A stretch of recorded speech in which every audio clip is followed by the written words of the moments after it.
અને હું પણ એક ખેડૂત પુત્ર છું, હું વાંકડાનો છું.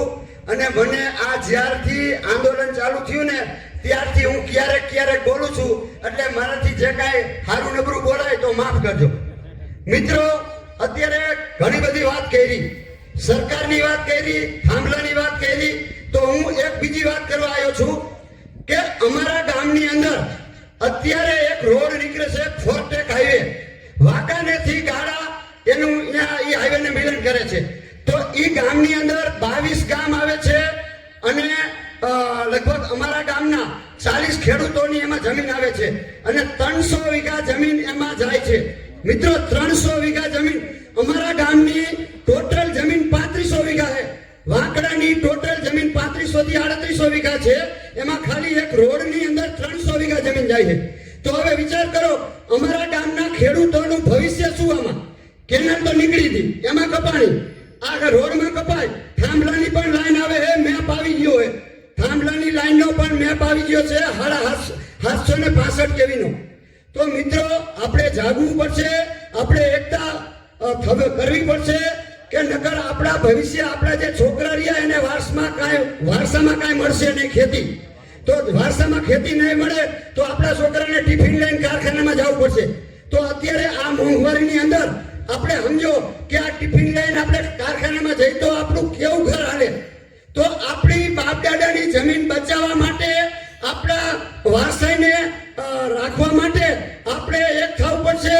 અને આ જેતપુરથી આજે યુવાનોએ આજ 18 મહિના થયા લડત ચાલુ કરી છે અને એ રામની સેનાની અંદર આપણે એ સેનાના સભ્ય તરીકે એક બની અને આપણે બધાએ સાથ સહકાર આપવાનો છે. આપશો ને મિત્રો?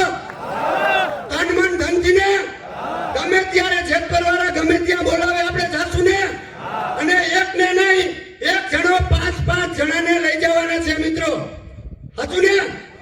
આપણે જો એક જણો 5 જણાને લઈ જઈશું ને તો જ આપણી એકતા સાચી કહેવાય. અને આપણને સરકારે ઝૂકવું પડશે, તો જ સરકારે ઝૂકવું પડશે. ક્યારે?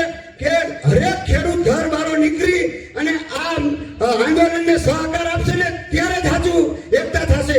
મિત્રો, આપણે યુવાનોએ તો નીકળવાનું છે, ભાઈઓએ નીકળવાનું છે, હવે આ નારી શક્તિએ પણ નીકળવાનું છે. મિત્રો, જેતપુરની અંદર નારી શક્તિની તાકાત કેવી આપણે બધાએ જોઈ. નારી શક્તિ કેવા પ્રવચન કરે અને કેવી લડાઈ કરે છે.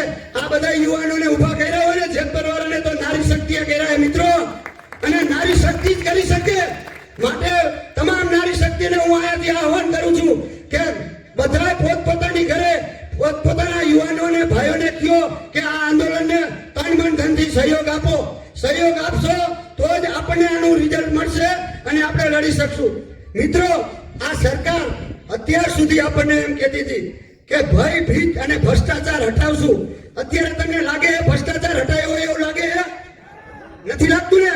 તો આપણને અમુકનો ભીખ આપે, ભય આપે. આપણે જેતપુરની અંદર જોયું કે બહેનો ઉપર લાઠીચાર્જ કર્યો. મિત્રો, આપણે બેસાડેલી સરકાર, આપણે તન મન ધનથી આપણે એને સહયોગ આપ્યો, આપણે ખોબલે ધોબલે મત આપ્યા. મિત્રો, 30 વર્ષથી આપણે મત આપ્યા છે. આપણે આપેલા મતથી અહીંયા બેઠા છે અને આપણી બહેનની દીકરી ઉપર લાઠીચાર્જ કર્યો. મિત્રો, એને જરાય શરમ નથી, જરાય શરમ નથી. એને હવે સમજવા જેવું છે કે આપણે અહીંયા કણે બેઠા છે આ ખેડૂતોએ આપણને, અને આપણે લાઠીચાર્જ કરી. અને અત્યારે આ ખેડૂત બચાડો, અત્યારે મિત્રો કોઈ નવરા નથી, આમાં બેઠા એમાં કોઈ નવરા નથી. અને આ આંદોલન કરવા માટે કોઈ નથી નવરો કે આ જવું પડે. પણ આ તો એક આપણી વેદના છે.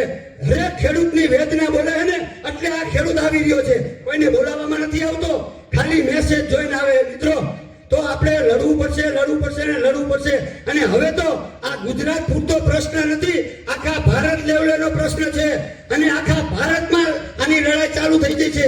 તો આપણે કાલે જે જેતપુરની અંદર જે આવી રહ્યા છે પાટીલ સાહેબ, એના માટે હરેક વ્યક્તિએ એક 5 જણા લઈ જવાના છે. આપણે 70 થી 80 હજાર ભાઈઓને બહેનોને ભેગા કરવાના છે અને સરકારને દેખાડી બતાવવાનું છે. બોલો, દેખાડવાનું છે ને? બધા ગામે ગામ, આજુબાજુના ગામમાંથી કોઈ આવ્યા હોય ને તો એને પણ ગામમાં આજ પ્રચાર કરવાનો કાલની તારીખમાં કે મિત્રો, કાલે રાત્રે આપણે જેતપુરની ભૂમિ ઉપર જવાનું છે અને 5 જણાને નહીં, જેટલા બને એટલા વધારેને જવાનું છે અને આપણે સરકારને પણ બતાવવાનું છે. વધુ નહીં કહેતા. ભારત માતા કી જય. તમે જોડાયેલ છો VR મીડિયા મોરબી સાથે. જો આ વિડિયો પસંદ આવ્યો હોય તો વધુ લોકો સુધી શેર કરવા વિનંતી.